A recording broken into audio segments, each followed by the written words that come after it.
Meu nome era Olivia, tenho 35 anos, e até 6 meses atrás eu vivia o que parecia ser a vida perfeita. Um clichê de revista. Eu era diretora de redação em uma grande casa editorial em Manhattan, com um salário que, honestamente, me permitia não olhar o preço no menu. O meu domínio era absoluto, o prestígio, inegável. Eu era a diretora mais jovem a comandar a revista, tendência atual. Uma conquista que exigiu 10 anos de foco obsessivo e mais de 80 horas de trabalho por semana. Esta trajetória de ascensão meteórica era o meu orgulho mais feroz, a minha insígnia de valor. Cheguei a desenvolver uma úlcera crônica aos 28 anos, um troféu de guerra do meu esforço, que Marcos tratava com um misto de carinho e sarcasmo, dizendo que a minha ambição me mataria. Esta posição de prestígio, alcançada com disciplina férrea, exigia não só competência, mas uma dedicação quase monástica, refletindo-se em cada detalhe da minha rotina. A minha performance não era apenas um emprego, mas uma devoção quase ascética ao sucesso. Esta era a minha liturgia, a excelência. Minha expertise era lidar com balanços de milhões de dólares e fusões complexas no mercado editorial, o que me dava uma confiança excessiva na minha capacidade de detectar fraudes, mas criava um ponto cego para a microgestão doméstica. Eu descobri cedo que a validação era uma moeda cara. A moeda mais onerosa, trocada pela paz interior. Uma transação que drenava a minha essência, deixando-me perpétua e faminta. Lembro-me de ter ganho um prêmio nacional de ortografia na escola primária. Em vez de me parabenizar, minha professora de inglês disse: "Bom, agora você precisa ganhar o prêmio de redação. O de ortografia é fácil." A partir desse momento, a minha maior vulnerabilidade tornou-se a necessidade de provar que eu era mais do que a minha última conquista. E Marcos rapidamente identificou essa ferida. A sua acuidade era cruel, e ele soube onde cravar o bisturi do seu controle. Essa exigência imediata de superação moldou meu caráter de forma indelével. Nossas festas de lançamento eram o ápice social da Avenida Madison, e eu me sentava ao lado de CEOs e designers famosos. Lembro-me da capa de janeiro, quando o nosso principal entrevistado desistiu 3 horas antes do deadline. Em vez de entrar em pânico, fiz uma reengenharia total da capa em 30 minutos, usando uma foto estoque minimalista de uma taça de martini, e transformei a crise no nosso número mais vendido. Naquele momento, todos viram que eu não apenas geria a revista. Eu era a revista. Esse era meu mundo. Meu nome era sinônimo de sucesso na Park Avenue. Ele costumava dizer em jantares: "Olivia é um furacão de ambição, e eu sou a âncora que garante que ela não voe para o mar. Eu cuido do balanço para que ela cuide da capa." Meu marido, Marcos, era a personificação do sucesso. 40 anos, sorrisão fácil, falava com a desenvoltura de quem domina qualquer sala, qualquer reunião. Ele não tinha carisma, ele tinha performance. Cada gesto seu era uma coreografia calculada, desprovida de espontaneidade genuína. Uma arte fria, ensaiada, que nunca desafinava. No entanto, o seu carisma real, aquele que me fisgou, era o silêncio que se seguia, o olhar que me fazia sentir única no meio da multidão. Nossas vidas eram uma sinfonia de alto nível, uma ópera de fachada, onde cada nota de luxo era perfeitamente orquestrada para mascarar a ausência de alma. Éramos esteticamente perfeitos, internamente ocos. A nossa vida era um espetáculo de arquitetura e frieza, sustentado pela opinião alheia. Nosso apartamento de luxo, na rua 48, apartamento 12B, era o ápice, janelas do chão ao teto, vista para o Rio East, e uma cozinha industrial que ele usava para cozinhar pratos que pareciam tirados do Pinterest. O design interior, meticulosamente escolhido por Marcos, realçava a nossa imagem de casal de sucesso, onde cada objeto de arte e peça de mobiliário era um testemunho silencioso da nossa fortuna. Éramos o casal. Todo mundo nos olhava com aquela inveja morna, a inveja de quem vê o que sempre sonhou. Nossos pais nos adoravam. Minhas amigas diziam que eu tinha tirado a sorte grande. O consenso era que eu havia conquistado o prêmio máximo, o troféu definitivo. E eu, na minha bolha de sucesso e conforto, realmente acreditava nisso. Lembro-me de uma vez, num jantar de caridade, quando ele contou a um investidor que eu estava prestes a fechar um negócio editorial muito arriscado na Europa, fazendo-me parecer impulsiva, para depois se oferecer para gerir o risco dele em meu nome. Era um elogio disfarçado de alerta, e todos o viam como o meu protetor. A nossa sala de estar era como um set de cinema, com o sofá de veludo virado na direção exata para a vista do rio, garantindo que qualquer convidado, e eu, estivéssemos sempre a posar contra o cenário perfeito da nossa riqueza. A minha vida era um balanço perfeito, e eu me senti segura nesse peso. Era a gravidade que me impedia de flutuar no vazio, um peso que eu confiava. Eu o conheci há 10 anos, em uma galeria de arte. Não foi um encontro, foi uma colisão de almas. Foi a convergência inevitável de duas forças opostas. Lembro que eu estava a olhar para um quadro abstrato, e ele sussurrou no meu ouvido a citação exata de um poema de Rilke que descrevia a dor da tela. Ele não apenas leu o poema, ele o sentiu, e o toque da sua voz era como um incêndio repentino, um contraste brutal com a frieza organizada do meu mundo de papel. Foi a primeira vez que me permiti ser a minha própria tragédia, e ele era o palco. Naquele momento, ele não viu a diretora de redação. Ele viu a alma complexa por trás do título. A sua maior arma era fazer-me sentir que a minha inteligência era um segredo precioso que só ele podia partilhar, isolando-me com a sua cumplicidade intelectual. Era uma forma sublime de alienação, uma câmara de ressonância onde a minha própria voz se esvaecia na dele. Ele usava o carisma para criar uma câmara de eco, onde só a voz dele importava. Ele tinha aquele carisma silencioso, o tipo que fazia as pessoas inclinarem-se para ouvi-lo, mesmo que estivesse a falar sobre o tempo. Ele era a luz que me tirava do meu mundo de papel e tinta. A nossa primeira noite juntos não foi apenas sexo, foi um desmantelamento total das minhas defesas. Lembro do cheiro de sândalo e mar que ele usava, e de como ele me fazia sentir vista e desejada. Não pelo meu currículo, mas pela fragilidade que eu escondia. O beijo dele era a única coisa que me distraía da necessidade constante de verificação que me guiava desde o prêmio de ortografia. Era um transe momentâneo, um eclipse da minha eterna autoauditoria. O seu toque era o único ponto de fuga da minha tirania auto-infligida. Aquele foi o meu único ato de paixão não editado em 10 anos. Ele notou que eu só bebia café frio, não por preferência, mas por esquecer a bebida na secretária, e me trouxe um expresso quente no dia seguinte, dizendo que ele estava ali para me lembrar de aproveitar o calor antes que ele esfriasse. Ele me fez sentir que a nossa conexão era uma rara simbiose, uma comunhão quase mística, a única esfera da minha vida onde a excelência não precisava de esforço, apenas de ser sentida, transformando a minha ambição profissional, que era um medo de falhar, numa busca por uma aprovação que só ele podia dar. Naquela manhã, ele me preparou um café perfeito e leu em voz alta um poema de amor, e pela primeira vez, eu soube que não precisava ser forte, eu podia ser amada. Sua capacidade de me acalmar era o seu maior feitiço, a sua mais eficaz arma. Ele era charmoso, um cavalheiro à moda antiga. Ligou-me no dia seguinte, enviou-me flores, falava sobre como minha ambição o inspirava. Ele dizia que eu era o seu diamante bruto, mas criticava sutilmente o meu guarda-roupa, sugerindo que as minhas roupas de trabalho eram demasiado frias para a minha beleza latina. Ele até se ofereceu para revisar os meus e-mails mais importantes, dizendo que eu deveria temperar o meu tom executivo de Nova York com um pouco do seu charme da Califórnia. Eu ri, mas usei o texto dele. A concordância entre a sua crítica e o meu subconsciente ansioso foi imediata. O meu eu mais inseguro deu as boas-vindas à sua intervenção como a uma libertação. Eu comecei a usar as cores que ele gostava, a suavizar o meu corte de cabelo, a moldar-me na musa que ele dizia que eu deveria ser. O problema não era ele querer me mudar, era o alívio que eu sentia ao deixar alguém mais tomar a decisão. Pela primeira vez, desde o prêmio de ortografia, eu senti que a minha pessoa, e não a minha performance, era suficiente para ele, mesmo que fosse uma pessoa que ele havia criado. Lembro-me de ter doado o meu casaco de cachemira cinzenta favorito, aquele que eu usava nas reuniões mais difíceis, porque ele o chamou de uniforme de bibliotecária. Ao ver a caixa a ser levada, senti uma pontada de luto pelo pedaço da minha identidade que estava a ser embalado e enviado embora. Mas o elogio dele pela minha nova paleta de cores acalmou o medo. Era como se ele estivesse a desfazer a Olivia profissional para dar espaço à Olivia pessoal, e eu estava grata pela trégua, mesmo que fosse uma mentira. Era uma entrega calculada, disfarçada de rendição amorosa, uma trégua vendida a alto preço.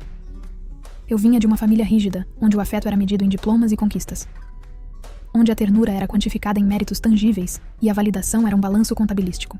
Lembro-me da minha formatura em Yale. Meu pai mal me abraçou, mas perguntou qual seria o meu próximo objetivo. Marcos, na nossa segunda semana, chorou ao ler uma poesia que eu havia escrito na adolescência. Isso me desarmou. Lembro-me de um jantar de gala que organizamos para a revista. Eu estava radiante, vestindo o vestido preto que ele havia escolhido para mim. Mas a noite inteira, ele se certificou de me apresentar não como a editora-chefe, mas como minha esposa, a mente brilhante por trás do meu sucesso que me permite brilhar. Ele segurava a minha mão de forma possessiva, e eu sorria, mas sentia-me uma bela peça de propaganda na parede.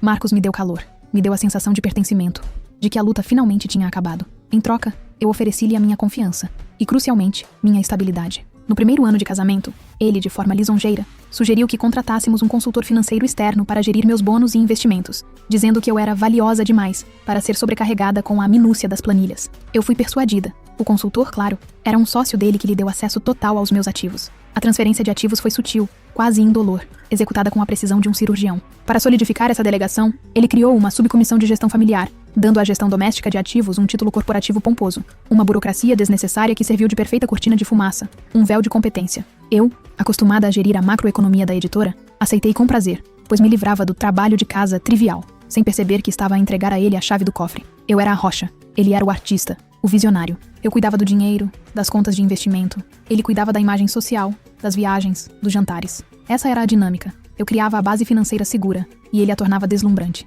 Lembro-me de uma viagem a Veneza, onde ele me levou para um telhado abandonado. Lá, ele me prometeu: vamos construir a nossa vida como uma catedral, Ollie. Você constrói as fundações de ferro, e eu as paredes de vitral. Juntos, seremos inquebráveis. Aquele pacto de cumplicidade parecia a prova irrefutável de que éramos eternos. Sutilmente, ele começou a criar distância entre mim e meu pai, sempre dizendo que meu pai era muito crítico e que eu precisava de alguém que me protegesse dele. Ele me isolou com luvas de seda. O meu pai ligou uma vez a pedir ajuda para mudar um pneu no carro dele no Queens. Marcos insistiu que deveríamos ir a uma estreia de ópera que ele havia organizado.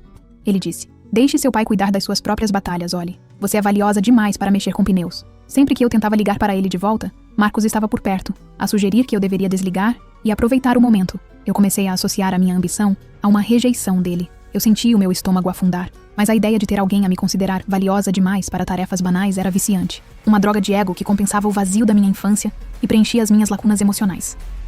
Eu costumava olhar para o diploma emoldurado de Yale, um símbolo da minha conquista independente, e pensava que essa peça de papel era a única coisa que me fazia merecedora da sua proteção. Às vezes, eu pegava o meu diploma de Yale, que estava emoldurado numa placa de bronze na sala, e pensava em como eu era sortuda de ter ele ao meu lado. Mas eu não sabia que estava a ser usada para gerir a sua vida dupla. E nesse deslumbre, eu perdi o foco. Eu confiei na divisão de tarefas, no "eu cuido disso, meu amor" dele, e ignorei a voz baixa que, às vezes, sussurrava que ele estava sempre um pouco ansioso demais, que o telemóvel dele ficava sempre virado para baixo. Eu não queria ser a mulher fria, a desconfiada. Eu queria ser a parceira perfeita do homem perfeito. Este era o núcleo da minha negação. Eu troquei a auditoria financeira pelo amor. Enquanto estivesse ocupada a ser a mulher perfeita que ele havia criado, eu não precisava ser a executiva implacável que me tinha trazido até ali. E essa pausa psicológica valia o risco. Ou assim eu pensava. O preço dessa paz era a vigilância silenciosa da minha mente. Uma sentinela invisível que nunca podia descansar, que eu constantemente ordenava a parar de funcionar como um auditor de balanços, forçando-me à cegueira. Era um exercício diário de auto-engano. E a cada dia que passava sem confrontá-lo, a corrente da negação ficava mais pesada e mais difícil de quebrar. A minha intuição era o ruído branco que eu me obrigava a ignorar para manter a fachada impecável. A voz do data center interno que eu tentava desligar, a todo custo. O primeiro abalo de verdade aconteceu há cerca de 1 ano, mas na época eu consegui magistralmente colocar tudo de volta na caixa da negação. Foi a conta de energia. Não era a quantia, mas a notificação. Recebi um e-mail com a ameaça de corte, algo impensável para alguém com nosso patrimônio. Liguei para o Marcos, com a voz carregada de preocupação. O que está a acontecer? Desde quando deixamos as contas chegarem a esse ponto, ele riu. Aquele riso fácil e desarmante. Ah, meu amor, relaxa. Foi só um erro administrativo. O sistema deles é terrível. O manual de todas as desculpas fraudulentas, recitado com perfeição. Eu já liguei, já resolvi. Inclusive usei sua conta corporativa para pagar. Estava mais rápido, ok? Aquele ok era sempre o sinal de que a discussão deveria parar ali. Lembro que perguntei por que ele não tinha me ligado do cruzeiro para avisar, e ele respondeu com a voz suave de quem ensina uma criança. Você estava tão estressada com o fecho da revista, Ollie. Eu não queria te sobrecarregar com bobagens. Para justificar o uso da conta da editora, ele acrescentou. E, francamente, Ollie, é bom misturar esses pagamentos. É uma pequena otimização de imposto. É o que as pessoas ricas fazem. Usam o dinheiro do trabalho para mascarar despesas pessoais e reduzir o imposto de renda. Não se preocupe com a microcontabilidade. Eu cuido da otimização fiscal. Sua explicação, revestida de um falso cuidado, era um verniz fino. A maneira como ele minimizava o problema financeiro demonstrava um profundo desrespeito pela minha inteligência, mas eu preferia absorver sua versão protetora. Eu o questionei, senti um leve arrepio, uma fisgada de desconfiança que a minha mente rapidamente classificou como ruído de fundo, uma nota dissonante que a orquestra da minha negação abafou. Contudo, a lógica perversa da sua justificação era difícil de refutar naquele momento. Pagar uma conta doméstica de uma conta da editora não era normal, mas o cansaço venceu a desconfiança. Ele me deu um beijo rápido na testa e mudou de assunto para o nosso próximo cruzeiro de luxo. Na verdade, eu estava acostumada a lidar com problemas de milhões de dólares na editora, e a confusão de $500 da conta de energia parecia uma distração mesquinha. Eu priorizei a paz doméstica sobre a auditoria, convencida de que o meu erro era ser demasiado focada no trabalho para a pequena vida que ele geria com tanto carinho. Na manhã seguinte, ele me presenteou com uma caneta de ouro feita sob medida, gravada com as minhas iniciais, e insistiu para que eu a usasse para assinar o próximo contrato da revista. O presente, que parecia celebrar o meu sucesso, era na verdade uma forma de silenciar a minha intuição e reforçar a minha dependência da sua aprovação. Naquele momento, eu troquei a minha paixão pela verdade pela sua paixão pela fachada. O presente funcionou. O brilho da caneta era mais agradável do que o peso da dúvida. Para compensar a minha desconfiança, eu comecei a trabalhar ainda mais na editora, como se o meu desempenho profissional pudesse, de alguma forma, reequilibrar o desarranjo doméstico. Eu tentava cobrir o buraco financeiro com a minha excelência profissional, uma compensação neurótica. Eu tentava estancar a hemorragia doméstica com a hiperprodutividade, um ato desesperado. Ele também começou a reclamar da minha obsessão por planeamento, chamando a minha agenda detalhada de o seu pequeno livro de regras. Se eu chegasse 1 minuto atrasada, ele fazia um drama sobre como a minha rigidez me impedia de ser espontânea. Uma vez, ele moveu um lembrete do meu calendário sobre uma reunião crucial em 10 minutos. E quando eu cheguei atrasada, ele disse que era a minha cabeça na lua. Eu pedi desculpas, duvidando da minha própria precisão. A sua tática era perfeita. Eliminava a minha autoconfiança no único lugar que eu confiava, a minha capacidade de gerir o tempo e as prioridades. Lentamente, ele fez-me sentir que a minha organização, a minha maior força profissional, era um defeito pessoal. Ele conseguiu inverter o meu maior trunfo, transformando a disciplina em neurose. Lembro-me de ter revisto um e-mail dele, que ele havia me criticado por ser demasiado direto, e compará-lo com a minha resposta original. O meu e-mail original havia garantido um contrato de $3 milhões. O dele era educado, mas tinha perdido a mordida. Mas eu não podia admitir que a sua suavidade custava dinheiro, porque isso significaria que a sua personalidade era uma falha, e não o meu porto seguro. Lembro-me de ter tentado organizar um fim de semana de spa com a minha amiga Sarah, a tentar retomar a ligação, mas Marcos, na mesma noite, organizou um evento de angariação de fundos obrigatório, dizendo que era crucial para a nossa imagem. O spa foi cancelado, a amizade, adiada. Naquela noite, enquanto esperava ele chegar do escritório, senti o meu peito apertar com uma força física que me fez prender a respiração. O som da chave dele na porta, quando finalmente chegou, parecia alto demais, um som que ecoava o meu próprio pânico. um martelar no meu silêncio. E a tensão se misturava com o alívio imediato de não estar sozinha.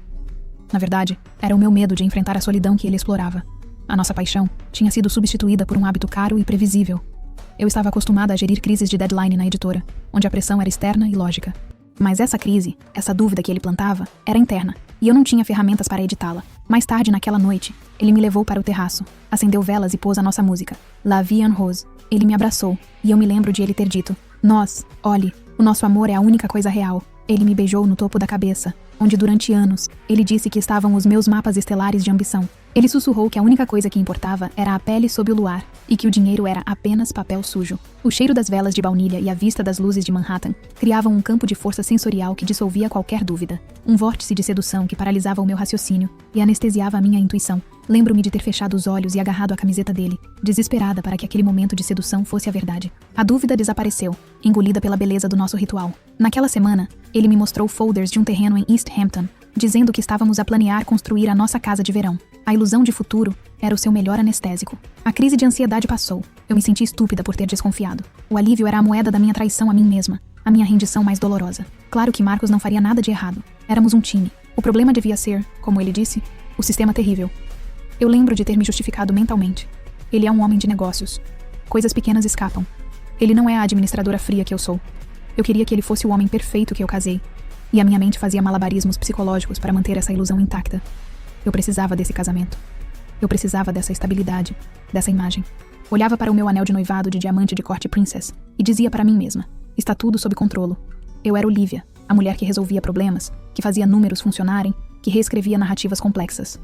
Certamente, eu poderia reescrever a única história que importava. A minha. O preço de manter esse roteiro era a exaustão constante. Um fardo pesado que retardava todos os meus movimentos, tornando cada manhã uma luta para manter a máscara impecável. A minha força estava a ser usada para sustentar a ficção, e não para combater a realidade. Eu era a principal arquiteta da minha própria jaula dourada, e isso exigia uma energia brutal. A negação é um anestésico poderoso, mas o abuso crônico sempre encontra uma maneira de furar a bolha. Mas a dose excessiva ou o abuso crônico sempre gera resistência, furando a bolha da autoproteção e revelando a ferida. Os pequenos incidentes se acumularam. Um débito automático que voltou. Um telefonema de um número desconhecido que ele atendeu na casa de banho e sussurrou: "Não, não é hora." E o mais gritante, a mudança em seu comportamento. Marcos, o homem extrovertido, começou a ficar recluso. Passava as noites enfurnado no escritório dele, que ele mandou reformar com uma porta de segurança nova, sempre com o notebook e o telemóvel. Se eu chegava perto, ele fechava a tela com uma velocidade que beirava a hostilidade. Eu comecei a me sentir como uma intrusa na minha própria casa. O apartamento, que antes cheirava sempre a sândalo e pinho, o cheiro que ele escolheu, começou a ter um subtil cheiro metálico, e a estagnação, como se o ar-condicionado estivesse a falhar. O luxo estava a enferrujar. O verniz da perfeição estava a estalar, revelando a podridão por baixo. Lembro de uma noite em que tentei levar-lhe uma chávena do seu café favorito, um blend etíope que ele dizia só eu saber fazer. Bati suavemente a porta do escritório, e ele mal me olhou. Apenas murmurou um "ocupado, olhe", e não tocou na chávena que deixei na escrivaninha. Lembrei-me de um ano antes, quando ele fez uma pausa de 30 minutos numa chamada importante só para me ver a fazer aquele mesmo café, dizendo que a sua presença era mais importante que Wall Street. O contraste era gelado. A rejeição do meu pequeno gesto de cuidado foi um corte. A falta de atenção a este ritual diário simbolizava o esvaziamento gradual da nossa relação. O escritório reformado agora tinha 3 monitores a exibir gráficos de volatilidade e trading de alto risco, mesmo que ele estivesse apenas a verificar as probabilidades de um jogo de cricket. Aquele blend etíope era o nosso código de paz, e o fato de ele o ter ignorado fez-me perceber que a nossa intimidade física tinha sido substituída por uma frieza de contrato, e o toque dele começou a sentir-se como um aperto, não como um abraço. Senti-me diminuída e percebi que a distância entre nós era, agora, uma escolha ativa dele. A porta de segurança nova, por baixo da camada fresca de tinta, tinha sido instalada por um serralheiro que ele havia conhecido num jogo de póquer de alto risco, não por uma empresa de segurança recomendada. A partir desse momento, a minha mente executiva, que eu havia ordenado a descansar, despertou com uma urgência fria. O ritmo da minha vida mudou de valsa para marcha acelerada. Eu precisava de factos, e rápido. O meu intelecto, a minha ferramenta mais afiada, era agora o meu único aliado. Lembro de uma noite em que ele dormiu no sofá, exausto, e eu o observei. Não era o semblante do sucesso, era a máscara do medo. Eu comecei a agir como uma espiã. Passei a operar sob a camuflagem de observadora passiva, uma agente infiltrada na minha própria vida. recolhendo pequenos pedaços de informação. A decisão veio após eu ouvir, tarde da noite, um pedaço de uma conversa telefônica dele no terraço, onde ele estava a dizer: "Esta é a minha última chance. Você não pode fechar as portas agora." Eu sabia que não se tratava de um negócio. Era desespero. Mexi discretamente em suas gavetas. Nada. Comecei a monitorizar o extrato bancário conjunto com mais atenção. Os números ainda pareciam robustos, mas havia saques em caixas eletrônicas que eu não reconhecia, em valores arredondados e frequentes, sempre à noite. Uma vez, ele disse que iria buscar sushi, mas a geolocalização do saque era em um bairro perigoso em Queens. Ele voltou com o sushi, mas o cheiro de suor e a ausência do troco exato me fizeram questionar. Enquanto ele desempacotava as caixas de comida, reparei numa etiqueta de lavandaria clandestina, dessas que operam 24 horas, costurada na manga interna do seu blazer. O nome e o endereço eram de uma rua próxima ao caixa eletrônico que ele havia usado em Queens. Era uma pequena prova física de que o seu álibi não batia com a sua localização e que as suas atividades de risco eram locais e noturnas. A porta de segurança nova do escritório dele tinha um pequeno sensor que, quando a porta era destrancada, acendia uma luz LED quase invisível. Lembro-me de ter passado horas a tentar decifrar a cadência dessa luz, a tentar descobrir o seu padrão para saber se ele estava a usar a porta à noite para sair e me trair. Lembro de ter tentado usar a senha de sempre no seu notebook, e a senha falhou. Não apenas falhou, mas uma mensagem pop-up de segurança apareceu, dizendo que o acesso seria registrado se houvesse mais uma tentativa. Ele estava a proteger os seus segredos não apenas de mim, mas de qualquer intromissão, e isso me fez sentir como uma criminosa na minha própria casa. Tive de que observá-lo a digitar a nova senha no espelho da sala para obter. Não foi difícil. Ele usava o método de rotação de polegar do lado esquerdo, um erro amador que me faria reprovar um estagiário. Dias antes, ele havia me feito uma pergunta inocente no café. Se tivesses de escolher entre o teu trabalho e o nosso casamento, qual seria a tua prioridade, Ollie? Não foi um teste de amor. Foi um teste de lealdade e uma forma de me distrair dos seus movimentos no notebook. Quando perguntei sobre a localização no extrato, ele explodiu. Você está a rastrear? Você é doente. Sua voz era alta o suficiente para que o porteiro, que ele sempre subornava com uísque caro, pudesse ouvir e testemunhar minha histeria. O porteiro era a sua plateia involuntária e cúmplice sente culpa. Um júri inocente para atestar a minha irracionalidade e descredibilizar a minha sanidade. Eu perguntava: Marcos, o que são esses saques de $5.000 em Las Vegas? Você foi a Vegas sem me dizer? Para dissipar a minha paranoia, ele inventou uma história elaborada sobre como o cartão de Las Vegas era uma linha de crédito que ele abriu para um amigo de infância, um empreendedor de alto risco, que ele estava a tentar ajudar discretamente. Ele jurou pelo nosso amor que o dinheiro voltaria com lucro. Eu forcei-me a acreditar, mas o facto de ele precisar de uma mentira tão grande para cobrir um saque tão pequeno era, em si, uma prova condenatória. Ele, de olhos semicerrados e irritado, dizia que era a conta do cartão corporativo, que ele estava a comprar ações de baixo custo, que eu estava a ficar paranoica. Você está a sufocar-me, Olivia. Por que tanta desconfiança? E ele, o manipulado, me fazia sentir culpada pela minha própria intuição. Houve um jantar em que ele estava a contar uma história sobre um vinho vintage que supostamente comprou na Toscana, e eu sabia que era uma mentira deslavrada, baseada no rótulo. Eu apenas sorri friamente, a saborear o gosto da sua ficção. Eu estava a retrair-me na editora, o meu foco estava quebrado e o meu corpo começou a reagir. Dores de estômago crônicas, enxaquecas terríveis. Eu estava a autodestruir-me em nome da paz conjugal. Eu precisava de uma prova inegável, ou eu enlouquecia. Houve um momento crucial em que ele tentou usar o meu trabalho contra mim. Para evitar que eu investigasse os seus saques noturnos, ele insistiu que eu publicasse um artigo de capa que ele havia sugerido, sobre investimentos de risco. Eu avisei o CEO sobre os riscos regulamentares, mas Marcos me encurralou numa conversa privada, dizendo que, se eu recusasse, ele usaria os meus erros administrativos, o pagamento da conta de energia com a conta corporativa que ele havia orquestrado, para criar um escândalo no conselho da revista. Não é sobre o artigo, Ollie, ele sussurrou. É sobre a sua sobrevivência, e a minha. Não estrague isso.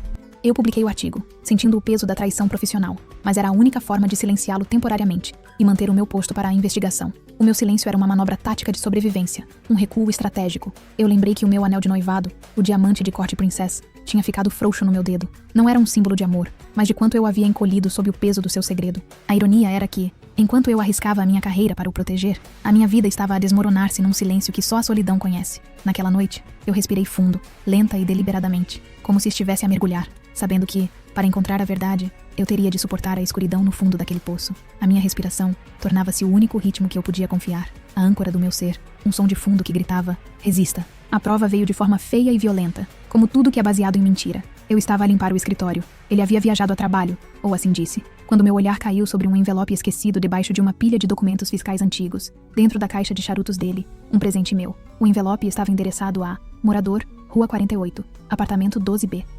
Impessoal e fatal. Um correio sem destinatário real, uma entrega da verdade. Era do banco. Dentro, não havia uma conta ou propaganda, mas sim um aviso de execução hipotecária. Não era a hipoteca do nosso apartamento de luxo, a que eu pensava estar a pagar religiosamente. Era uma segunda, e pior, uma terceira hipoteca, contratada através de uma empresa de fachada que eu nunca vi. Eu fiquei assustada quando vi aquilo. Eu havia ignorado a arquitetura simples e cínica da manipulação e fraude doméstica, pois achava que o meu foco deveria estar no meu amo-i, no nosso casamento, e no meu trabalho na editora, delegando e confiando cegamente a ele a infraestrutura do lar, convencida de que ele era incapaz de uma maldade tão mesquinha. O nome da empresa, Aquisições Apollo S.A., parecia uma piada cruel, uma referência ao mito grego da luz e da verdade que ele havia profanado. Aquisições. Apollo, eu pensei. O God da verdade, e ele nem sequer consegue inventar um nome original. Que plágio triste. Mais tarde, Diane me explicou que Aquisições Apollo S.A. era uma casca vazia, registrada em Delaware, usada apenas para gerar papelaria de empréstimo e ocultar a origem do dinheiro. A fraude não era simples. A Aquisições Apollo havia obtido os empréstimos através de uma avaliação inflacionada dos nossos ativos, e os pagamentos eram dissimulados como bridge financing nos relatórios da Subcomissão de Gestão Familiar. Um esquema de alavancagem tóxica, envolto em jargão de Wall Street. Além disso, Marcos havia instalado uma caixa postal segura no edifício, a desviar o correio importante do banco diretamente para ele, garantindo que eu não visse os avisos de inadimplência. O papel do aviso, seco e oficial, contrastava grotescamente com o mármore frio do balcão, e o seu cheiro à papelaria de banco barato parecia sujar o ar perfumado e estéril do nosso apartamento de 12B, que sempre cheirava a pinho e a limpeza profissional. Este documento, frio e impessoal, foi a primeira evidência irrefutável de que a nossa realidade financeira era uma fraude bem arquitetada, contrastando violentamente com a vida de luxo que exibíamos. O valor devido era astronômico. O saldo da nossa conta de investimento estava vazio, drenado por transferências regulares para uma conta na ilha de Man. A conta de investimento que eu havia criado com os meus bônus de editora e que havíamos nomeado Nós do Futuro estava a zeros. Lembro-me do dia em que nomeamos essa conta. Passamos horas escolhendo uma fonte para o nome no extrato bancário. Marcos havia insistido que esse dinheiro seria usado exclusivamente para fundar a nossa bolsa de estudos de jornalismo, a Bolsa Garcia Marcos, um legado que duraria mais do que nós. Era a nossa promessa de imortalidade. Lembro-me de termos passado uma noite inteira a escolher os nomes, a desenhar o quarto na nossa mente, a prometer que os nossos filhos teriam o afeto que nos faltou. Aquela conta Nós do Futuro era mais do que dinheiro, era um pacto, a nossa inocência. Era a prova tangível da nossa paixão pelo futuro partilhado, e ao vê-la a zeros, senti o meu útero apertar. A sua traição era tão íntima quanto a negação de uma vida que nunca teríamos. Eu a vi, um número limpo, redondo, sem nenhum centavo. O dinheiro que eu achava que estávamos a guardar para a nossa reforma, para a faculdade dos filhos que sonhávamos em ter, tinha desaparecido. Ele não só gastou tudo, como hipotecou o nosso lar 3 vezes sem o meu conhecimento, falsificando a minha assinatura em papéis jurídicos cruciais. Ele usou a minha estabilidade, o meu nome, a minha confiança, como uma ponte para a sua destruição pessoal. Naquele papel, eu vi que éramos inquilinos na nossa própria vida. Estávamos apenas a representar uma peça num palco alugado, e o nosso contrato estava prestes a expirar. E que em 90 dias, se a dívida não fosse paga, seríamos despejados. O luxuoso apartamento de Manhattan, a nossa vida perfeita, era uma fachada de papelão prestes a desabar. Enquanto eu segurava o aviso, o anel de noivado escorregou do meu dedo, girou no ar e bateu no chão de mármore com um som fino e metálico. Um ruído cortante e definitivo que selou o fim do pacto, o som da mentira quebrando. Eu caí no chão, e por um momento, a dor não era financeira, mas física. Tive uma tontura tão forte que precisei me agarrar à ponta afiada do balcão de mármore. Olhei para o balcão. Custou o equivalente a 6 meses do meu primeiro salário. Naquele instante, o balcão de mármore branco não era luxo, era a lápide da nossa mentira. O sangue nos meus lábios provou que aquilo era real. Enquanto tentava me levantar, senti uma pontada de dor. O aviso de execução, com a borda de papel não cortada, havia me dado um pequeno, mas profundo, corte no dedo indicador. Aquele corte era a ferida simbólica da minha traição. Não era um erro administrativo. Era traição financeira, abuso emocional e, legalmente, fraude. Enquanto eu estava caída, a sirene da polícia a passar na rua 48 parecia um grito de alarme pessoal, e o único som audível na cozinha de luxo era o ruído mecânico do dispensador de gelo da geladeira a cair na bandeja. O único que se movia era o leve gotejar da torneira da ilha. O silêncio após o golpe era mais ensurdecedor do que qualquer grito. Um vácuo sônico que absorveu toda a emoção, o som seco da traição desvelada. A normalidade daquele som, no meio de um apocalipse pessoal, era o que havia de mais surreal. Nesse momento, eu percebi que o homem que dormia ao meu lado por 10 anos não era meu marido, mas sim um parasita que me via apenas como uma fonte de crédito e uma vítima fácil. Olhei para a parede onde estava pendurada a foto da nossa viagem a Veneza, a promessa da catedral. Num impulso frio, tirei a foto e o vidro estilhaçou-se no chão. O som seco e rápido da quebra foi a única reação física que tive. O ruído que substituiu o grito que eu estava a engolir. Eu não estava a destruir a memória, estava a destruir o falso altar. O meu instinto de sobrevivência, aprendido na editora, assumiu o controle. Levantei-me, o corpo a tremer, e em vez de digitalizar apenas, dobrei cuidadosamente o aviso de execução, junto com o extrato da ilha de Man, e os escondi no forro da minha mala de trabalho, debaixo do meu laptop. Eu precisava que as evidências físicas ficassem fora do apartamento. A adrenalina tomou conta, e em vez de sentir desespero, senti a familiar e fria clareza que eu usava para lidar com as crises de imprensa. Eu senti o meu pulso a acelerar. Bum bum. Bum bum. A minha mente, finalmente livre da negação, começou a catalogar e processar a informação a uma velocidade executiva brutal. Eu estava a emergir da anestesia com uma sede por dados. E a minha única missão era a sobrevivência. Se você estivesse no meu lugar, a encarar a perda total de tudo que construiu, você confrontaria Marcos imediatamente, arriscando uma explosão, ou continuaria a fingir, a reunir mais provas para garantir uma ação legal e irreversível? Eu escolhi o silêncio. A raiva era um calor insuportável no meu peito, mas eu sabia que confrontá-lo na hora seria dar a ele a chance de fugir, ou, pior, destruir as provas restantes. Eu passei as próximas 48 horas em um estado de dissociação, a viver num piloto automático. Cada passo era medido, cada palavra ensaiada. O tempo estava lento, pesado. Eu estava a mover-me através de cimento molhado. A própria cronologia parecia distorcida, espessada pela traição. O tempo fluía como melaço. Cada segundo uma tortura calculada de dissimulação. Passei uma hora em frente ao espelho do nosso quarto, praticando o meu sorriso falso. A diretora de redação que parecia estar a gerir uma crise de capa, não um divórcio. O meu rosto parecia o de uma estranha, completamente desprovida de medo, mas também de alma. Uma máscara de porcelana com olhos vazios, que refletia a falta de vida que eu sentia. Fui para a editora, mas não editei nada. Apenas usei a internet segura para fotografar e digitalizar todos os documentos que encontrei. O aviso de execução, os extratos vazios, os papéis da hipoteca. Lembro-me de ter copiado o extrato da conta da Ilha de Man. A sequência de transferências no meio da noite parecia um coração a bater ritmicamente para a morte das nossas finanças. Fiz cópias e as enviei para o e-mail corporativo da minha advogada, a quem liguei secretamente. Eu estava tão focada na organização das provas que nem sequer conseguia comer. O meu corpo rejeitava a comida. Era como se a minha fisiologia estivesse a dizer que só podia processar a verdade, não as calorias da mentira. Na terceira noite, Marcos voltou. Ele estava eufórico, cheiro de álcool e fumaça de charuto barato. Ele me beijou, disse que sentiu a minha falta. Olhei para o sorriso dele e senti nojo. A farsa era insuportável. Eu não aguentei. Enquanto ele falava sobre a sua viagem de negócios bem-sucedida e me dava um presente banal de aeroporto, um cachecol de cachemira barato, a minha mão agarrou-se à mala de trabalho. Senti a dureza dos papéis escondidos sob o laptop. Era a verdade, fria e concreta, aninhada sob a minha ferramenta de trabalho. No meio do jantar, eu atirei o aviso de execução hipotecária na mesa de mármore. E o som do papel a bater ecoou no silêncio. O barulho não foi alto, mas na nossa sala, com isolamento acústico, parecia o disparo de uma arma. O que é isto, Marcos? Ele paralisou. O sorriso desfez, revelando algo frio e vazio. Primeiro ele tentou a negação. É um erro, Olivia. De onde você tirou isso? Você andou a mexer nas minhas coisas? A voz dele era de desdém, a tratar-me como uma criança. Eu levantei-me. Não, Marcos. Não é um erro. As 3 hipotecas não são um erro. O dinheiro que desapareceu da nossa conta de reforma não é um erro. A sua assinatura falsificada no documento que nos torna indigentes não é um erro. Eu não gritei. Falei com uma calma fria, a calma do luto. Eu usei a minha voz de diretora de redação, aquela que podia derrubar a moral de um editor sênior com um único murmúrio. Aquela voz que ele tanto admirava, agora estava a ser usada para o condenar.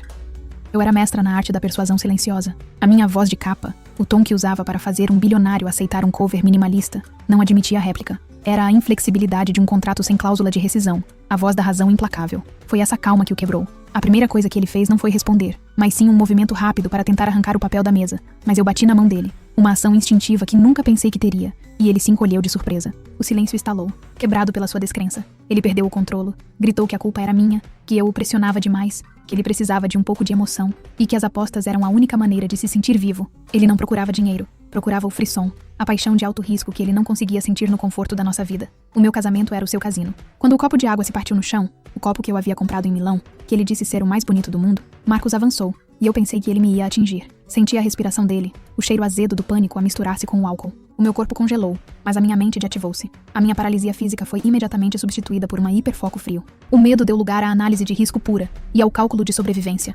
Peguei um dos cacos no chão e apontei para mesmo minha mão sangrando. Eu gritei.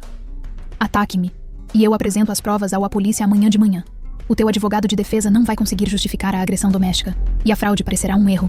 Escolhe. O silêncio foi cortado apenas pela nossa respiração pesada e meu sangue pingando no tapete. Quando ele tentou se vitimizar, o cheiro forte de uísque barato e suor azedo que emanava dele, contrastando com o seu perfume caro de sempre, foi a confirmação de que ele já havia descido os degraus da dignidade há muito tempo. Ele tentou se vitimizar, mas eu não o ouvi. No auge do seu grito, ele bateu o punho fechado na mesa, e o copo de água ao lado dele voou para o chão, partindo-se em 1000 pedaços. O som seco e agudo da quebra, seguido do silêncio que se instalou, cortou a cena como um bisturi. Ele deu um passo na minha direção e levantou o braço, mas hesitou quando viu o meu olhar vazio. Não havia medo nos meus olhos, apenas o final do nosso livro. Se você encostar em mim, eu disse, a voz num sussurro cortante, vou garantir que a sua ficha criminal inclua a agressão. Mas, A última imagem que guardei dele foi dele com os olhos injetados de sangue, a gritar que eu nunca teria descoberto ou provado nada, sem ele ter cometido um erro de principiante. Enquanto ele berrava, eu observei o apartamento de luxo, a cozinha industrial, a vista. Era um palco. A raiva dele não me atingia mais, apenas a pena fria por ter desperdiçado 10 anos com um ator barato. Eu simplesmente peguei a minha mochila, onde eu já havia colocado os documentos e um par de roupas, e saí. Antes de fechar a porta, peguei a caixa de fósforos dourada que ele tinha roubado de um bar chique em Paris, um ato de rebeldia que ele achava charmoso, e a coloquei na minha mochila. Ao lado dela, no fundo da mochila, eu coloquei o rascunho da minha tese de Yale, um manuscrito com a capa amarelada que era a prova da minha mente antes dele. Eu parei para olhar a foto do nosso casamento emoldurada, ainda pendurado na parede, e senti que aquilo era tudo mentira e ilusão que ele me obrigou a acreditar que era real. Deixei-o ficar. Com um gesto final de libertação, larguei o molho de chaves do apartamento no capacho, no interior da porta, certificando-me de que o ruído ressoou no silêncio entre nós. A minha saída foi um ato de autodefesa, e não de rendição. Cada passo, descendo as escadas, representava a recuperação da minha autonomia e a rejeição total do palco luxuoso que se revelara uma prisão. Desci os 12 lances de escada, a ignorar o elevador. Estava a chover em Manhattan, mas eu não senti o frio, apenas o alívio gelado de quem acaba de escapar de um incêndio. Ao chegar ao lobby, o porteiro, o Sr. Ramírez, a quem Marcos dava presentes caríssimos no Natal, olhou para mim. Eu estava encharcada e com o rosto pálido, a segurar a mochila corporativa na mão. "Boa noite, Sra. Marcos", ele disse, a voz dele carregada de julgamento. Eu parei na porta, olhei diretamente para ele e, pela primeira e última vez, usei o meu nome de solteira, a falar com a mesma frieza que usava para mandar embora um editor. "É Sra. Garcia, e não volto mais." Fechei a porta de vidro atrás de mim com uma delicadeza forçada. O cheiro de asfalto molhado e poluição da cidade, que eu sempre detestei, parecia agora o cheiro da liberdade, um contraste brutal com o ar filtrado e estéril do nosso apartamento. Aquele odor agreste e químico era, subitamente, o eflúvio da minha libertação. Um bálsamo químico que prometia anonimato e recomeço. Se você chegou até aqui, eu agradeço por ter testemunhado o dia em que a minha vida perfeita virou cinzas. Mas acredite, o pior, a batalha para provar a minha sanidade e a fraude na justiça, ainda está por vir. O confronto foi apenas a primeira rachadura na muralha. Fui para um hotel barato em Nova Jersey, longe da cidade, longe do brilho, longe dele. Eu estava desabrigada, mas livre. O quarto era espartano, e o cheiro a cloro misturado com o tabaco antigo era o oposto do ar filtrado de Manhattan. A cama do hotel era dura e afundada, e a única luz que entrava era o néon intermitente do letreiro da farmácia do outro lado da rua. Naquela noite, a minha respiração era superficial, curta, mas a cada inspiração, eu sentia o cheiro do cloro, e era o cheiro da desinfecção, o cheiro de um recomeço forçado, mas real. Cada inalação era um ato de purificação. Uma inércia restauradora, o oposto da corrida perpétua em que vivia, um prenúncio de cura. Naquela primeira noite, deitei-me sob os lençóis de algodão áspero do hotel, que eram tão diferentes do meu linho egípcio, e pela primeira vez em anos, chorei, não de tristeza, mas de exaustão. Era um choro de alívio por sentir o peso frio da liberdade. No dia seguinte, fui à lavandaria mais próxima, e num ataque de terapia de choque, deitei fora o cachecol de cachemira barato que ele me havia dado, e o vestido de seda preto que ele me escolheu. Preferi vestir as minhas únicas calças de ganga e uma camisola de algodão que ele sempre chamou de demasiado casual. O ato de me vestir com as minhas roupas proibidas foi o meu primeiro ato de liberdade. A primeira semana foi de silêncio, apenas eu e a minha advogada, Diane. Ela foi cirúrgica. Entrou com uma ordem de restrição e bloqueio imediato de todos os bens conjuntos e contas remanescentes. Diane me explicou o termo legal: abuso econômico coercitivo, a forma como a violência psicológica é usada para drenar os recursos da vítima. Aquilo me deu um nome para a dor. O diagnóstico jurídico era, de certa forma, um bálsamo para a alma, uma validação científica do meu sofrimento. Mas a reação da minha família e do nosso círculo social foi o segundo golpe de faca. Marcos não ficou parado. Ele era o mestre da manipulação. A sua contra-inteligência era instantânea e calculista. Ligou para a minha mãe, a chorar histericamente, a dizer que eu estava a ter um colapso nervoso após o estresse da editora, que eu o havia abandonado, que estava instável e a delirar sobre fraudes. Anos de conversas dele com a minha mãe, onde ele me descrevia como extremamente dedicada e emocionalmente esgotada pelo trabalho, tinham criado a fundação perfeita para esta mentira. Ele não estava a difamar-me, estava apenas a confirmar uma narrativa de vulnerabilidade que ele havia plantado com carinho e antecedência. A minha mãe, sempre pronta a acreditar na figura mais charmosa, ligou-me a exigir que eu voltasse para casa, que eu procurasse um terapeuta. "Olivia, Marcos é um homem bom. Você está a inventar coisas horríveis." Ela me lembrou de como ele havia pago o tratamento do cachorro dela quando ele ficou doente. Usou a nossa generosidade contra mim. O ato mais doloroso veio a seguir. A minha mãe ligou para o CEO da editora, alertando-o de que eu estava à beira de uma crise, confirmando publicamente a narrativa de Marcos e minando a minha credibilidade profissional. Marcos chegou ao ponto de postar uma nota na nossa antiga comunidade profissional online, falando sobre como a instabilidade mental da minha esposa era um risco de gestão, que ele estava a navegar com dignidade e reserva. Ele não se limitou ao online restrito. Ele vazou fotos antigas de festas de lançamento, onde eu estava visivelmente exausta, ou com um copo de vinho na mão, mas editou as legendas para sugerir que eu estava completamente descontrolada, e que o vinho era o meu único amigo. Ele manipulou a história visual para confirmar a sua tese da esposa histérica, usando as minhas próprias vulnerabilidades contra mim. Era uma campanha de difamação visível, para todos os nossos contatos sociais. Ele usou a minha linguagem de negócios contra mim. Ele tinha o dom de transformar a minha crítica em paranoia. Numa reunião social, quando questionei um dos seus investimentos de alto risco na frente de um CEO da moda, ele apenas sorriu para a plateia e disse: "Ah, a minha Ollie. Ela é brilhante com palavras, mas nos números fica um pouco literal. Ela adora o risco, mas odeia a matemática." O riso nervoso que se seguiu não era para a piada, mas sim para a confirmação sutil de que eu era demasiado emocional para o dinheiro real. O meu estagiário favorito, um jovem chamado Alex que eu havia mentorado por 2 anos, enviou-me uma mensagem de texto, de madrugada. "Lamento, Ollie. Marcos nos disse para não falar contigo, mas eu acredito em ti." Ele apagou a mensagem 5 minutos depois, mas aquele ato de coragem furtiva valeu mais do que 1000 desculpas públicas. Minhas amigas pararam de me responder no grupo. Quando uma delas, Sarah, finalmente me atendeu, a voz dela era cautelosa. "Ollie, Marcos me disse que ele só pegou um empréstimo pequeno para cobrir uma dívida antiga da empresa dele. Ele está arrasado. Você tem certeza que não está a exagerar?" O pior era a dúvida na voz de Sarah. Marcos havia semeado a desconfiança tão fundo que nem mesmo a prova de que eu estava desabrigada a convencia totalmente. Lembro-me do Natal do ano anterior, quando ele fez um discurso público sobre a minha doce ingenuidade na frente de 30 pessoas.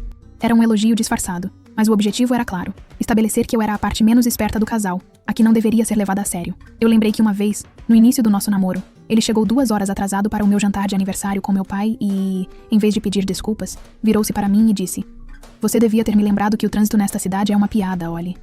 Ele sempre soube como externalizar a culpa. A manipulação psicológica tinha começado a funcionar. Ele estava a isolar-me, a pintar-me como a esposa louca e ingrata que estava a destruir o casamento perfeito. Eu sentia a solidão a engolir-me. Eu estava a jogar a minha carreira, o meu casamento e o meu nome na lama para me salvar de um homem que todos insistiam ser um anjo. A única coisa que me mantinha sã era o meu e-mail criptografado com as cópias dos documentos, a prova que ninguém podia debater. Eu repetia o e-mail na minha cabeça, a cada batida do meu coração, usando-o como um mantra para bloquear o coro de dúvidas que ele havia plantado. A minha própria voz interna tornara-se o meu único advogado de defesa. A única lei que eu ainda respeitava era a do meu arquivo de evidências. A batalha legal arrastou-se. Marcos, com a ajuda de advogados caros pagos com dinheiro que ainda devia ser meu, tentou desqualificar as provas. Alegou que a minha saúde mental estava comprometida, que as assinaturas eram minhas, que eu estava ciente das hipotecas. Meu monólogo interior era constante. Será que ele está certo? Eu sou a culpada? Eu deveria ter lido aqueles papéis? Eu comecei a ter ataques de pânico. A ansiedade era tão forte que eu vomitava antes de cada reunião com a Diane. O meu corpo rejeitava a luta com a mesma força que rejeitava a mentira, manifestando o meu sofrimento físico e psicológico. Perdi peso. A editora colocou-me de licença não remunerada. O ponto de ruptura no trabalho ocorreu durante a reunião de budget do trimestre. Eu estava tão exausta e distraída que errei um cálculo fundamental de margem de lucro na frente do CEO. O erro foi gritante. Confundi a margem de 15% para o próximo número de feriado, com os custos de impressão, resultando em uma perda projetada de quase $1 milhão. Ele me chamou de lado, sem rodeios. "Você não é você mesma, Olivia. Vá e resolva isso. A tendência atual não pode esperar." O meu chefe, um homem que sempre elogiou a minha disciplina de aço, disse-me eu precisava descansar e resolver os meus problemas pessoais. Quando saí da sala do CEO, vi de relance a minha editora júnior, a quem eu havia treinado por 5 anos, a ser chamada para assumir o meu lugar temporariamente. Por um segundo, senti inveja, mas logo a substituí por uma determinação fria. Eu ia voltar. Eu sabia que para eles, a diretora de redação estava a falhar. Isso doeu-me mais do que a perda do dinheiro. Era o meu valor a ser questionado. Eu senti-me um fantasma, a morar num quarto de hotel minúsculo, com o meu diploma de Yale e o meu anel de noivado na gaveta, como troféus irônicos de uma vida que nunca foi minha. Marcos continuava com a campanha de difamação. Ele ligava para o hotel de um número restrito, deixando mensagens de voz que iam da ameaça. "Você vai ficar sem nada. A chantagem emocional. Lembra quando você estava doente e eu cuidei de você? Você me deve isso, Olivia." Em uma dessas mensagens, ele usou um apelido de infância que só a minha avó falava: a fazer-me cambalear. Ele tentou aceder ao meu e-mail corporativo, mas eu havia mudado todas as perguntas de segurança. Um pequeno ato de desobediência tardia. A vingança dele foi apagar todos os meus contatos de social media que ele conhecia, forçando-me a recomeçar a minha rede do zero. Eu mudei o meu número de telemóvel 3 vezes naquela semana, mas ele sempre encontrava uma maneira de mandar uma mensagem anônima, citando um detalhe da nossa intimidade que só ele sabia. "O teu colar de pérolas combina com a capa do livro que estás a ler, Ollie." Mais tarde, descobri que ele estava a usar a funcionalidade "Esqueci a minha senha" no meu serviço de entrega de refeições preferidas. Ao redefinir a senha, o e-mail de confirmação foi para o meu e-mail pessoal, que ele ainda tinha uma forma de aceder. Não era uma mágica, mas uma paciência sinistra em explorar as minhas rotinas. A sensação era de estar constantemente vigiada, e a cada batida à porta do hotel, eu tremia, temendo que fosse ele a exigir a minha volta. Ele sabia exatamente como me desestabilizar. A cada toque do telefone, eu sentia um choque elétrico a percorrer o meu braço, e o meu coração acelerava tanto que parecia que ia rasgar a minha caixa torácica. O som do telemóvel tornou-se o som do meu agressor. Um alarme constante de violação de fronteiras e de terror. Eu estava exausta. O meu corpo e a minha mente estavam na reserva. Eu estava a perder a vontade de lutar. Durante um dos meus ataques de pânico, agarrei o rascunho da tese de Yale no meu bolso e comecei a ler passagens em voz alta, a usar a minha voz acadêmica, a minha voz de verdade, como um escudo contra o pânico. Era a minha forma de me lembrar quem eu era antes dele. A minha força estava a esgotar-se, e eu sabia que precisava de um veredicto que fosse mais alto do que as mentiras de Marcus. O ritmo da espera era agonizante. Cada dia parecia uma semana, e eu me sentia suspensa no tempo, apenas a reagir, nunca a agir. Eu era uma estátua de sal, fixada no meio da tempestade legal. A inação forçada era a minha maior tortura, o meu calvário. O ponto de viragem veio na forma de um perito calígrafo. Diane conseguiu uma liminar de urgência para analisar as assinaturas nas hipotecas. O resultado chegou em uma manhã fria. Marcus não só havia falsificado a minha assinatura, como ele havia criado um padrão de falsificação ao longo do tempo, a começar com a assinatura no nosso contrato de casamento, que tinha uma cláusula pré-nupcial que ele ignorou, e a culminar nos papéis da terceira hipoteca. Uma assinatura que evoluía com a ousadia da sua trapaça, uma linha de tempo visível da sua fraude. O perito provou que a inclinação e a pressão da caneta eram inconsistentes com as minhas. A fraude era inegável. Armadas com o laudo pericial, Diane entrou com um pedido de prisão preventiva e uma acusação formal por fraude, falsificação e abuso financeiro. Não era mais o meu nome contra o dele. Eram factos concretos. Marcus soube do pedido e tentou desesperadamente levantar dinheiro para um voo de última hora. Foi rastreado tentando vender o meu carro, um Jaguar que eu tinha comprado com o meu bônus, em dinheiro vivo. Ele usou a linha de crédito corporativa, que eu havia esquecido de fechar, para comprar uma passagem de primeira classe só de ida para o Chipre, mas o bilhete foi cancelado antes que ele pudesse chegar ao aeroporto. Eu sabia, pela frieza dele, que ele nunca se renderia facilmente. Uma semana depois, Marcus foi preso à porta de um cassino clandestino em Queens, onde ele tentava recuperar parte do dinheiro roubado. A foto dele, algemado, saiu na seção de crimes de Nova York. Ele estava a usar o relógio de pulso Patek Philippe, que eu lhe havia dado no nosso 5º aniversário de casamento, o símbolo do nosso sucesso partilhado, um luxo que agora ele não podia pagar. O mais irônico foi que os detetives que o algemaram eram 2 oficiais de polícia, Robert e Chen, que eu conhecia de vista, pois eles costumavam ser a segurança não oficial nos eventos de angariação de fundos da minha revista. Eles olharam para mim na televisão com uma mistura de pena e confirmação. Os mesmos que ele havia iludido com a sua fachada de generosidade, agora testemunhavam a sua queda. Naquele momento, o drama da minha vida tornou-se um espetáculo público, e o meu triunfo foi validado por aqueles que ele tentou impressionar. A notícia espalhou-se como fogo. A minha mãe ligou-me, a chorar, não por mim, mas por ele. Mas eu não atendi. Naquele momento, enquanto via o telemóvel a vibrar, eu lembrei-me do dia em que o meu pai me disse que eu deveria ser mais forte. Pela primeira vez eu fui forte, mas a força era para proteger a mim, não a imagem da família. A prisão dele não foi uma vingança. Foi o reconhecimento de que, finalmente, a verdade tinha um endereço. O meu último telefonema para Diane foi silencioso. Eu apenas ouvi o relatório dela sobre as algemas, e o silêncio do meu lado da linha era a única resposta que eu podia dar. Eu não estava feliz. Estava validada. E o vazio dessa validação era a minha nova dor. Eu observei o noticiário a relatar a sua detenção. O locutor falava depressa, com a cadência de urgência das notícias. E pela primeira vez, a velocidade do mundo exterior igualava a rapidez com que a minha mente estava finalmente a curar-se. Uma voz neutra que narrava o fim do meu calvário. Um veredicto que ecoava a minha própria intuição. O mundo estava, enfim, a operar no meu tempo. No tempo da verdade. Hoje estou a morar num pequeno apartamento alugado no Brooklyn, perto de uma comunidade artística. O processo de divórcio e o criminal estão em curso, mas a casa de Manhattan foi vendida em leilão forçado, para cobrir parte das dívidas que ele criou. Eu perdi muito, mas ganhei algo inestimável. Paz. Diane conseguiu reaver parte do meu salário retido e eu consegui um novo emprego como freelancer de edição. Trabalho em uma mesa dobrável que comprei na Avenida Atlântica, e a vista é a parede de tijolos do vizinho. Não é o Rio East, mas sou a única dona do que vejo. O meu primeiro pagamento, modesto, veio por um artigo sobre a ascensão da IA na moda. Quando o dinheiro tocou na minha conta, não foi a quantia que importou, mas a origem. Era um pagamento limpo, sem segredos, sem hipotecas, sem o nome dele anexado. Era o meu primeiro salário de uma nova vida, e o ritmo da minha respiração finalmente se acalmou. Marcus enviou-me cartas da prisão, a tentar a última cartada de manipulação. Eu amo-te. Fui fraco. Perdoa-me. A sua letra, antes elegante e confiante, estava tremida e fraca. O seu último esforço patético de carisma a falhar na tinta. Eu queimei-a sem ler. Eu não chorei, mas senti o alívio que se sente ao cortar um pedaço de tecido podre. A libertação que acompanha a amputação necessária, a cura que vem com fogo. A minha avó costumava dizer, nunca costure sobre um buraco. Comecei a fazer terapia e o trauma, a ansiedade, estão lentamente a diminuir. Não sou mais a diretora rica de Manhattan, mas agora, quando olho para a minha conta bancária, o dinheiro é meu, cada cêntimo. Eu reconectei-me com Sarah, a amiga que hesitou, e ela pediu-me perdão. Sarah não só pediu desculpas, mas foi a primeira pessoa a ajudar-me a mobiliar o meu apartamento, trazendo uma jarra e flores frescas. Pela primeira vez, recebi um gesto de cuidado desprovido de cálculo. Uma paixão pela amizade que eu havia esquecido. Eu entendi. Ele era um mestre. O meu novo apartamento é simples, mas tem cheiro de tinta e liberdade. Um aroma de resina e promessa, sem a fragrância de sândalo controlada por Marcus, que era o cheiro da prisão. A parede de tijolos, que na Rua 48 teríamos coberto com gesso, tem um padrão gasto. As imperfeições deste novo lar eram, para mim, Um espelho da minha própria recuperação, autênticas e fortes. O meu novo ritual de autocuidado é pesquisar o mercado imobiliário do Brooklyn, comparando-o com a bolha artificial que Marcos criou. A minha mente analítica, antes usada em fusões, estava agora dedicada à minha própria segurança futura, à cartografia da minha nova independência, construída sobre a verdade. Eu não estou a procurar um novo apartamento de luxo, mas sim uma hipoteca transparente, a rejeitar ativamente a complexidade doente da minha vida passada. Todas as manhãs, faço o meu próprio café, moendo os grãos e medindo a água com a precisão obsessiva que usava para fechar a revista. Mas agora é um ato de autocuidado, não de controlo forçado. É um ato de paixão pela minha própria sobrevivência. Aquele ritual é a minha terapia. Focar-me no grão, na temperatura e sentir o cheiro. É a única coisa que tenho permissão de controlar. E o seu sabor amargo e real é o antídoto perfeito para a doçura tóxica que ele me ofereceu.